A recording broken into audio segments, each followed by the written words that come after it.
আমন্ত্রণ জানাচ্ছি দর্শক সবাইকে চ্যানেল 24-এর সাপ্তাহিক আয়োজন ইনসাইডে আমরা 2024-25 অর্থ বছরের বাজেটের বিভিন্ন বিষয়ে বিশ্লেষণ করার চেষ্টা করব আজও। বিশেষ করে এই বাজেটটি কতটুকু বিনিয়োগ বান্ধব হলো, কতটুকু সাধারণ মানুষের উপযোগী বাজেট হলো, কিংবা কঠিন সময় মোকাবেলায় বাজেটে কোন ধরনের রূপরেখা অর্থমন্ত্রী দিতে পারলেন।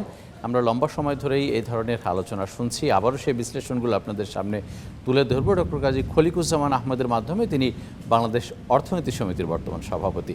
স্বাগত জানাচ্ছি, ধন্যবাদ আমাদেরকে সময় দেওয়ার জন্য। আমি অনেকগুলো কথা বললাম, একটা দিয়ে আপনার পর্যবেক্ষণ জানবো যে কঠিন সময়ে মোকাবেলার জন্য কতটা উপযোগী বাজেট অর্থমন্ত্রী দিয়েছেন বলে মনে হয়? বাজেট প্রতি বছরই হয় আমরা জানি, এবং এটা একটা সাংবৎসরিক ব্যাপার, এবং কখনো কখনো কোনো বিশেষ বিশেষ সমস্যার সামনে আসলে সেটার দিকে নজর দেওয়া হয়। তা না হলে এটা একটা ধারাবাহিকভাবেই চলতে থাকে। কয়েকশো কোটি এখানে বেশি, কয়েকশো কোটি ওখানে কম, এরকম করা হয়। এইবার আমাদের সামনে কঠিন প্রশ্ন ছিল যেটা মূল্যস্ফীতি, এবং এটা সরকারও ঘোষণা করেছে এটা 1 নম্বর সমস্যা, দলও ঘোষণা করেছে আওয়ামী লীগ যে এটা 1 নম্বর সমস্যা।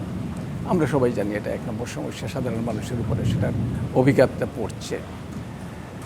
যে হাতিয়ার আমাদের অর্থমন্ত্রীর কাছে থাকে সেটা তিনি প্রয়োগ করার চেষ্টা করেছেন, কিন্তু এটা কতদূর যাবে বোঝা যাচ্ছে না। নিত্য প্রয়োজনীয় যে আমদানির উপরে শুল্ক সেটা কমারে আনা হচ্ছে, এটা একটা হাতিয়ার তার কাছে আছে।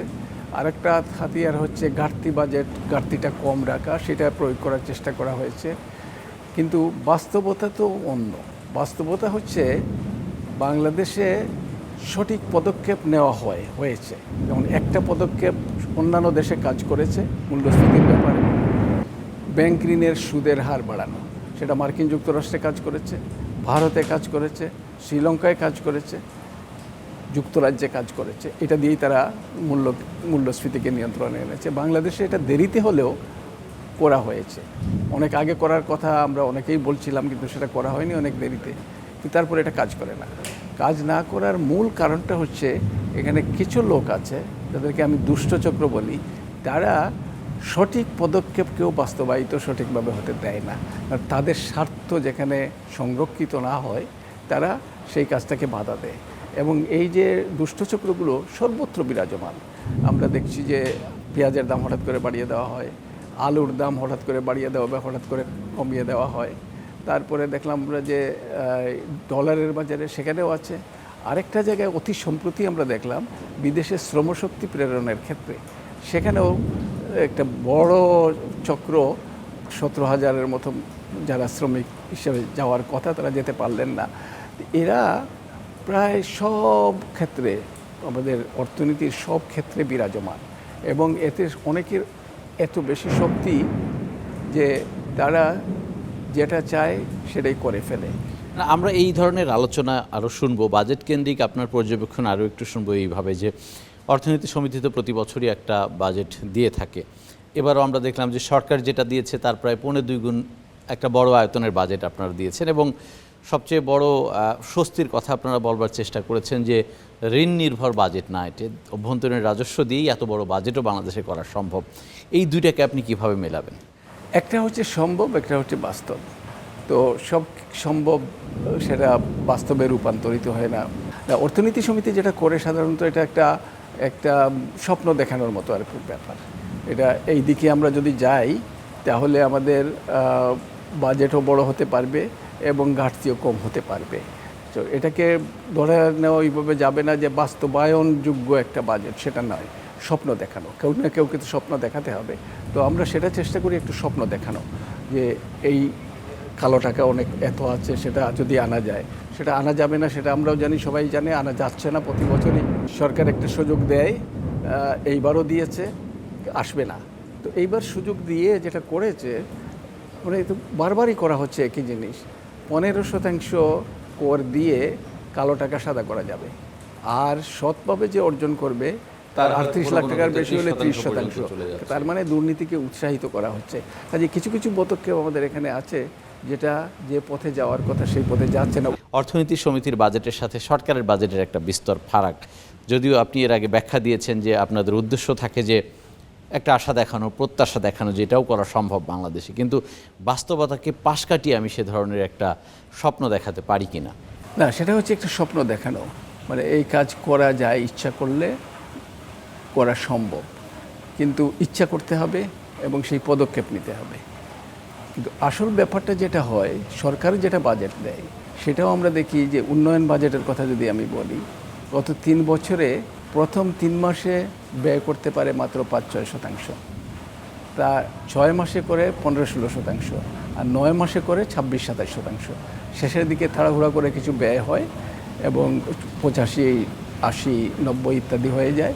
সেখানে ভালো কাজ হয় না, হওয়া সম্ভব না, আর সেখানে নয়-ছয় করার সুযোগ থাকে, অনেকে সেটা সুযোগ নেয়। তো আসল ব্যাপারটা হচ্ছে কি যে আমাদের দক্ষতা বাড়াতে হবে, আমাদের নজরদারি বাড়াতে হবে, সমন্বয় বাড়াতে হবে। সেগুলি আমরা বলার চেষ্টা করি, সেগুলি বাড়ালে অগ্রগতি করা সম্ভব। এই কথাগুলো তো আজকে না, নতুন না, বহুদিন থেকে বলা হচ্ছে যে বাজেট বাস্তবায়ন করতে হবে, শুরুর থেকে বাস্তবায়ন যাতে জোরদারভাবে করা যায় সেদিকে নজর দিতে হবে, কিন্তু সেটা কখনো করা হয় না। তার কারণ হচ্ছে যে টাকা ছাড় করবে, যারা এটাকে ব্যবস্থাপনা করবে সেখানে হয়তো সেই লোকই নাই, তাকে দেওয়া হবে। এই যে চলে, যেভাবে কাজ হওয়ার কথা সেটা না করে চললো না এরকম একটা ভাব, তাতে আমাদের অর্জন হয় ভালো, খারাপ করিনি আমরা, কিন্তু অনেক ভালো করেছি, কিন্তু যতটা অর্জন হওয়া সম্ভব ছিল ততটা আমরা যেতে পারছি না। এই বাজেটটা এই যে অর্থমন্ত্রী সময়কে ধারণ করে তুলনামূলক ছোট আয়তনের একটা বাজেট দিয়েছেন, কোনো মতে টিকে থাকার একটা লড়াই তিনি করতে চান। আপনার কি মনে হয় এখানেও আমাদের গুণগত মানের যে ঘাটতি রয়ে গেছে বাস্তবায়নের ক্ষেত্রে, সেগুলোর মোকাবেলা করা সম্ভব হবে কি? আমি সেটা মনে করি যে চেষ্টা আছে, চেষ্টা করা হয়েছে, কিন্তু এখন এই চেষ্টার সঙ্গে যদি বাস্তবায়নের চেষ্টাটা যুক্ত না হয় তাহলে এই চেষ্টা কোনো কাজে লাগবে না। এবং সব সময় আমরা দেখি, আগেও অনেক সময় বাজেট যথেষ্ট চেষ্টা করা হয়েছে, কারণ আমি তো বহুদিন থেকে বাজেট দেখি, সময় মতো যে সমস্যাগুলো আছে সামনে সেগুলোকে সমাধান করার চেষ্টা অনেক সময় ছিল না, অনেক সময় আছে, কিন্তু এরপরে দেখা যায় যে বাস্তবায়ন যেখানে করা হবে সেখানে বাস্তবায়নে টাকা ছাড় করতেই লেগে যায় 6 মাস 9 মাস ইত্যাদি। তারপরে যায় যার কাছে, তার হয়তো দক্ষতাই নাই। অনেক জায়গায় আছে মন্ত্রণালয়গুলোতে কাজ করার দক্ষতা। স্বাস্থ্য মন্ত্রণালয়ের কথা বলি, স্বাস্থ্য মন্ত্রণালয়ে প্রায় প্রতি বছরই অর্থ ফেরত দেয়।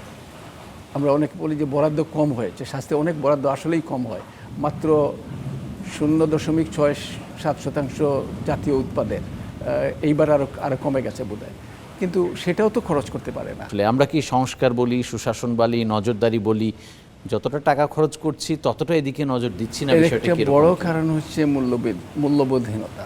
বাংলাদেশের মূল্যবোধের অবক্ষয় এমন হয়ে গেছে যে আমি চাই আমার ক্ষমতা, আমার সম্পদ, সেটা আমি চাই নিজে কতগুলো দূর এগোতে পারবে।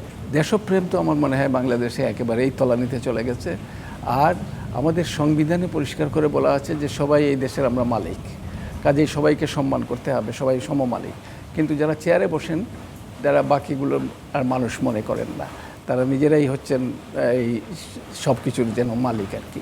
তো এই অবস্থাতে হয় কি যে নিজের স্বার্থ যেখানে আছে সেখানেই কাজ হয়, স্বার্থ যদি নিজের না হয় তাহলে, আমি একেবারে ঢালাওভাবে সবার কথা বলছি না, অনেকেই এটা করার ফলে আমাদের যে অগ্রগতি হওয়ার কথা সেটা হয় না। সব মানুষ জন্মের সময় সমান, এটা হচ্ছে মানবাধিকার সমাজের 1 নম্বর কথা, স্বাধীন এবং মর্যাদা এবং অধিকারের সমান। এটা যদি আমি ধারণ না করি তাহলে আমার যত দক্ষতাই থাকুক না কেন, আমি দেশের স্বার্থে কাজ কতটা করতে পারবো সেটা আমি মনে করি প্রশ্নবিদ্ধ। সামাজিক নিরাপত্তা বা সাধারণ মানুষের যে ক্রাইসিসগুলো, সংকটগুলো দীর্ঘদিন ধরে চলছে, সেটা অ্যাড্রেস করার জন্য আমার যে প্রয়োজনীয় বরাদ্দ দরকার ছিল, আমার যে রূপরেখাটা দরকার ছিল, বা আমার যে প্রশাসনিক সংস্কার দরকার ছিল, সেইটা কেন আমি বাজেটে করতে পারিনি? আচ্ছা, সামাজিক নিরাপত্তা ইস্যু যেটা, মানে প্রতি বছরই বাজেট হয়, বাড়ে, এইবারও বেড়েছে, কিছু খুব বেশি বাড়েনি কিন্তু সামান্য কিছু বেড়েছে। এর মধ্যে একটা বড় অংশ হচ্ছে পেনশন, যেটা আমরা বহুদিন থেকে বলছি যে এটা আমরা না, সরকারের লোকজনও বলে, এর বাইরেও আছে, কিন্তু কৃষি ভর্তুকি আছে, সঞ্চয়পত্রের সুদ আছে। মূল বিষয়টা হচ্ছে পেনশনটাও এটা সামাজিক নিরাপত্তা না, এটা হচ্ছে তাদের অর্জন, মানে তাদের যে চাকরি করেছে সেই চাকরির শর্ত অনুযায়ী সেটা পাচ্ছে, সেটা তাদের পাওনা, তাদের অধিকার, সেটা নিরাপত্তা কেন হতে যাবে?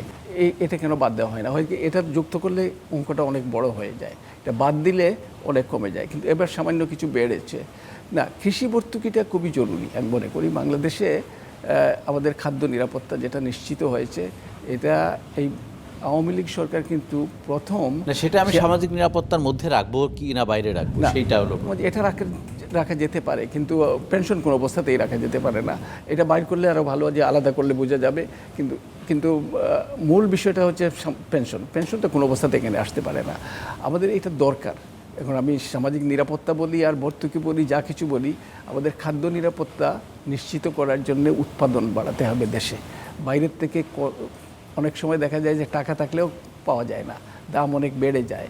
সেই জন্য অনেক দেশই এখন এটা করছে যে নিজেদের খাদ্য নিজেরা যাতে উৎপাদন করতে পারি, এবং বাংলাদেশ সেই নীতি অনুসরণ করছে। কৃষি ভর্তুকিতে টাকা কিছু বেড়েছে এবং আমি মনে করি এটা সঠিক। এখন যেদিকে যাচ্ছে, আমাদের তো জনসংখ্যা বাড়ছে, আমাদের জলবায়ু পরিবর্তনের অভিঘাত পড়ছে, সুতরাং আমাদের যেতে হবে যান্ত্রিকীকরণ এবং উন্নত কৃষি পদ্ধতিতে। সেই দিকে সরকারের নীতি আছে, চেষ্টা করা হচ্ছে যান্ত্রিকীকরণে। তো সেটা আমি মনে করি আরেকটু দ্রুততর করতে হবে। কাজে আমাদের খাদ্য উৎপাদনশীলতা বাড়াতে হবে, কারণ আমাদের জমিও কমে যাচ্ছে, লবণাক্ততা, তারপরে নদী ভাঙ্গন, তারপরে জলবায়ু পরিবর্তনের অভিঘাতের কারণে জমির যে উর্বরতা সেটা নষ্ট হচ্ছে।